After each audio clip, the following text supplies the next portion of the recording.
রোজ সকালে যেন এক যুদ্ধের ছবি।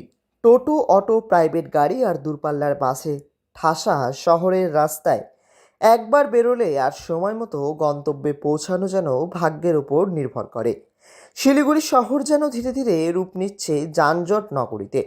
কিন্তু এবার সেই ছবিটা বদলাতে চলেছে। শহরের যানজট কমাতে এক বড়সড় পদক্ষেপ নিতে চলেছে শিলিগুড়ি জলপাইগুড়ি উন্নয়ন কর্তৃপক্ষ।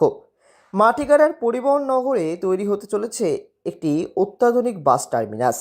এই প্রকল্পে রাজ্য পরিবহন দপ্তর অনুমোদন দিয়েছে। অর্থ দপ্তর বরাদ্দ করেছে প্রায় 2.5 কোটি টাকা। বুধবার শহরের মেয়র গৌতম দেব এবং এসজিডি এর চেয়ারম্যান দিলীপ দুগারের মধ্যে এক বৈঠকে এই উদ্যোগ চূড়ান্ত হয়।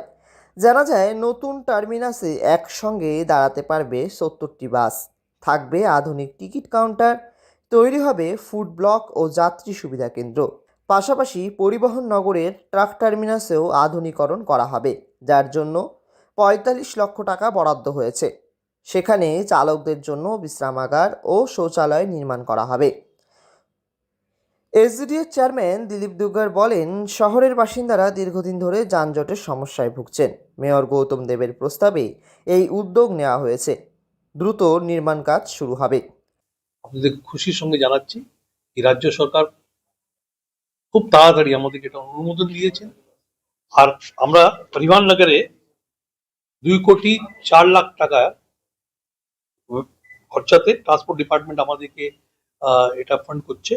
আমরা বাস স্ট্যান্ড বানাচ্ছি একটা, এখানে 70-এর মতন বাস থাকবে, টিকিট কাউন্টার থাকবে, প্যাসেঞ্জার সেট থাকবে, সিটিং অ্যারেঞ্জমেন্ট থাকবে, টয়লেট ব্লক থাকবে আর টি স্টল থাকবে।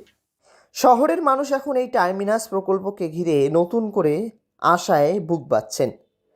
যানজটমুক্ত, সচল, সংগঠিত এক শিলিগুড়ি দেখার স্বপ্ন এখন হয়তো ধীরে ধীরে বাস্তব হতে চলেছে। শিলিগুড়ি থেকে ঋত্বিক ভট্টাচার্যের রিপোর্ট, লোকাল 18 বাংলা।